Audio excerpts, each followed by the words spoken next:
اعوذ باللہ من الشیطان الرجیم بسم اللہ الرحمن الرحیم۔ اللہ تبارک و تعالیٰ کے نام سے شروع جو بڑا مہربان اور نہایت رحم کرنے والا ہے۔ دنیا کی تاریخ میں ایسے بہت سارے بادشاہ اور فرعون گزرے ہیں جن کو ان کی بادشاہت اور دولت کے نشے نے مغرور بنا دیا اور وہ تکبر میں آ کر خدائی کا دعویٰ کر بیٹھے۔ یہ بدبخت لوگ اپنی بے شمار مال و دولت اور بادشاہت کے نشے میں بدمست ہو کر اللہ تبارک و تعالیٰ کی وحدانیت کو للکارنے لگے اور معاذ اللہ خدائی کا دعویٰ کر بیٹھے۔ اس کے باوجود بھی اللہ تبارک و تعالیٰ نے ان کی طرف بے شمار انبیاء کرام کو مبعوث فرمایا اور ان کو ہدایت کی طرف بلایا، لیکن یہ بدبخت لوگ اپنی سرکشی اور انا پر اڑے رہے اور اللہ تبارک و تعالیٰ کی وحدانیت کا انکار کرتے رہے۔ پھر جب یہ لوگ قابل ہدایت نہ رہے تو اللہ تبارک و تعالیٰ نے ان بدبخت لوگوں کو عبرت کا نشان بنایا اور ان لوگوں کو تباہ و برباد کر کے رکھ دیا اور ان لوگوں کے نام و نشان کو صفائی ہستی سے مٹا دیا۔ اللہ تبارک و تعالیٰ نے ان جھوٹے خدائی کے دعوے داروں کو ایسی عبرت ناک موت دی کہ آج بھی لوگ ان سے عبرت حاصل کرتے ہیں۔ پیارا دوستو، خدائی کا دعویٰ کرنے والے بدبختوں میں سے ایک بدبخت شداد بھی تھا جس نے اللہ تبارک و تعالیٰ کی وحدانیت کو للکارا اور سرکش اور نافرمان ہو گیا۔ پیارا دوستو، شداد کون تھا اور کس طرح اس نے اللہ تبارک و تعالیٰ کی نافرمانی کی اور خدائی کا دعویٰ کیا، اور کس طرح اس نے دنیا میں اپنی جنت تیار کی اور اس کی بنائی جانے والی جنت کتنے سالوں میں تیار ہوئی، اور پھر اللہ تبارک و تعالیٰ نے اس بدبخت کو کس طرح دنیا کے لیے عبرت کا نشان بنایا اور اس بدبخت کا انجام کیا ہوا، اور پھر کس طرح ملک الموت علیہ السلام نے دردناک طریقے سے اس کی روح قبض کی۔ پیارا دوستو، ان تمام تر سوالات کے جوابات قرآن و حدیث کی روشنی میں آج کی اس ویڈیو میں ہم آپ کو بتائیں گے، لہٰذا آپ سے گزارش ہے کہ ہماری اس ویڈیو کو اینڈ تک ضرور دیکھیے گا۔ پیارا دوستو، شداد اس قوم کی نسل میں سے تھا جو دنیا کے سب سے طاقتور ترین قوم تھی، جس کو قوم عاد کہا جاتا ہے۔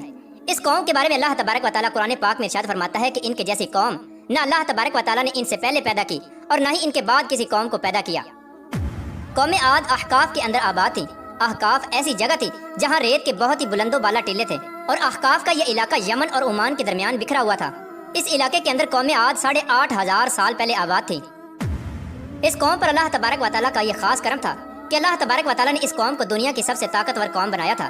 اس کے ساتھ ساتھ اللہ تبارک و تعالیٰ نے اس قوم کو سرسبز و شاداب باغات اور وافر مقدار میں کھیت عطا فرمائے تھے۔ اس قوم کے پاس بے شمار جانور تھے اور پینے کے لیے میٹھا پانی تھا۔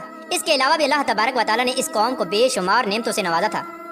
چنانچہ اس قدر مال و دولت اور نعمتوں کی فراوانی کی وجہ سے یہ قوم بھٹک گئی اور اللہ تبارک و تعالیٰ کی نافرمان قوم ہو گئی اور یہ باغی ہو گئے۔ ان کی ہدایت کے لیے اللہ تبارک و تعالیٰ نے حضرت ہود علیہ السلام کو ان کی طرف مبعوث فرمایا۔ حضرت ہود علیہ السلام اس قوم کو اللہ تبارک و تعالیٰ کے حکم سے تبلیغ کرنے لگے اور اللہ تبارک و تعالیٰ کی وحدانیت کی طرف بلانے لگے، لیکن یہ قوم اپنے کفر و شرک سے باز نہ آئی اور حضرت ہود علیہ السلام کا مذاق اڑانے لگی۔ شداد جو کہ اسی قوم کی نسل میں سے تھا، وہ اس قوم کا بادشاہ تھا اور یہ 2 بھائی تھے۔ روایات میں آتا ہے کہ ایک کا نام شداد تھا اور ایک کا نام شدید تھا۔ شدید پہلے بادشاہ بنا اور وہ فوت ہو گیا۔ اس کے فوت ہو جانے کے بعد شداد نے حکومت سنبھالی اور اس طرح یہ دنیا کی سب سے طاقتور قوم عاد کا بادشاہ بن گیا۔ پیارا دوستو، شداد ایک وسیع و عریض سلطنت کا بادشاہ تھا۔ شداد کی یہ بادشاہت یمن سے لے کر عراق تک اور بعض روایات کے مطابق ایران تک پھیلی ہوئی تھی۔ شداد نے اپنی طاقت کے زور پر بڑے بڑے بادشاہوں کو اپنے زیر کر لیا تھا۔ چنانچہ اس بدبخت کو حضرت ہود علیہ السلام نے سمجھانے کی بہت کوشش کی، لیکن اس کا دل بھی بند تھا۔ چنانچہ جب حضرت ہود علیہ السلام نے شداد کو اللہ تبارک و تعالیٰ کی وحدانیت کی طرف بلایا اور ایک خدا کی عبادت کرنے کا حکم دیا، تو اس وقت شداد اور حضرت ہود علیہ السلام کے درمیان ایک زبردست مکالمہ ہوا، جس کے نتیجے میں شداد نے حضرت ہود علیہ السلام سے پوچھا کہ اگر میں اللہ تبارک و تعالیٰ پر ایمان لے آؤں تو مجھے کیا حاصل ہوگا؟ تو اس وقت حضرت ہود علیہ السلام نے شداد سے فرمایا کہ تم پر جنت حلال ہو جائے گی۔ جنت کا نام سنتے ہی شداد حضرت ہود علیہ السلام سے پوچھنے لگا کہ یہ جنت کیا ہے؟ تو حضرت ہود علیہ السلام نے شداد کو جنت کا نقشہ بتایا اور جنت کی نعمتوں کے بارے میں شداد کو بتایا۔ حضرت ہود علیہ السلام کی یہ بات سن کر شداد مسکرانے لگا اور حضرت ہود علیہ السلام کو دیکھ کر کہنے لگا کہ یہ کون سی بڑی بات ہے، ایسی جنت تو میں بھی تیار کر سکتا ہوں۔ حضرت ہود علیہ السلام نے شداد کو اس کے اس کفر و شرک سے روکنے کی بہت کوشش کی، لیکن یہ بدبخت باز نہ آیا۔ چنانچہ اس وقت شداد نے اپنی سلطنت کے بہت بڑے بڑے کاریگروں کو اکٹھا کیا اور احقاف میں ارم کے مقام پر 20 کوس لمبی اور چوڑی جنت بنانے کا کام شروع کروا دیا۔ چنانچہ شداد کی تیار ہونے والی اس جنت میں سونے اور چاندی کی اینٹیں لگائی گئیں اور جواہرات بھی لٹکائے گئے۔ اس بدبخت شداد نے اپنی اس بنائی جانے والی جنت میں شہد، دودھ اور پانی کی نہریں بھی رواں کر دیں اور دنیا جہان کے خوبصورت درخت، پودے اور پھول بھی لگوا دیے اور اس جنت کو طرح طرح کے جواہرات سے مزین کر دیا۔ قوم عاد چونکہ پہلے ہی بلند و بالا پہاڑوں کو تراش کر محلات بنانے کے اندر ماہر تھی اور شداد کی سلطنت میں تو یہ فن عروج پر تھا۔ چنانچہ ریت کے ان بلند و بالا ٹیلوں پر بہت بڑے بڑے ستون کھڑے کر دیے گئے اور ان بلند ستونوں پر بڑی بڑی سونے اور چاندی کی عمارتیں بنا دی گئیں۔ شداد نے یہ فیصلہ کیا تھا کہ جب تک اس کی بنائی جانے والی جنت تیار نہ ہوگی اس وقت تک وہ اپنی جنت کے اندر قدم نہیں رکھے گا۔ چنانچہ شداد کے حکم کے مطابق جنت تیار ہونے لگی اور شداد اپنے محل کے اندر بے صبری کے ساتھ جنت کا کام مکمل ہونے کا انتظار کرنے لگا۔ شداد کی اس جنت کو تیار ہونے میں 12 سال لگے۔ 12 سال کے اندر جب یہ جنت مکمل تیار ہو گئی اور اس کو طرح طرح کے ہیرے جواہرات سے مزین کر دیا گیا اور طرح طرح کی خوبصورتی سے مزین کر دیا گیا، تو اس وقت شداد کو اس کی جنت کے تیار ہونے کا پیغام پہنچا دیا گیا۔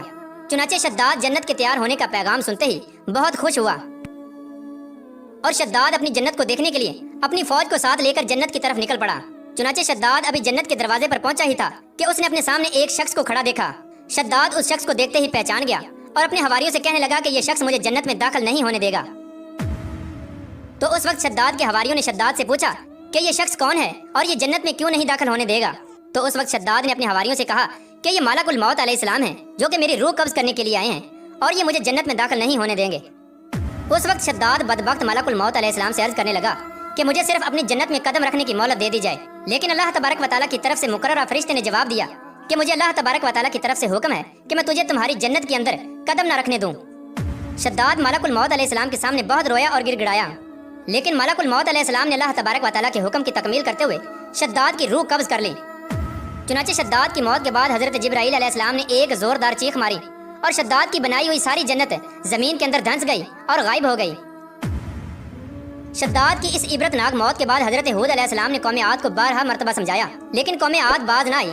حالانکہ شداد کا یہ انجام قوم عاد کے لیے کافی تھا، لیکن جب انسان کی عقل پر غرور کا پردہ ہوتا ہے تو چاہے شداد ہو یا شدید، اس کو کسی کام کا انجام دکھائی نہیں دیتا۔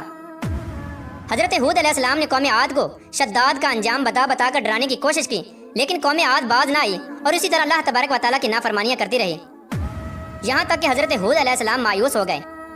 اس وقت جب قوم عاد قابل ہدایت نہ رہی تو اللہ تبارک و تعالیٰ نے حضرت ہود علیہ السلام کو حکم دیا کہ وہ اپنے ساتھیوں کو لے کر اس علاقے سے چلے جائیں۔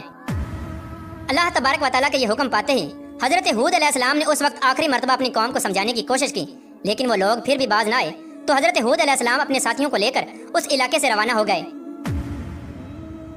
چنانچہ ان کے جانے کے بعد اللہ تبارک و تعالیٰ نے قوم عاد پر خوفناک آندیاں مسلط کر دیں۔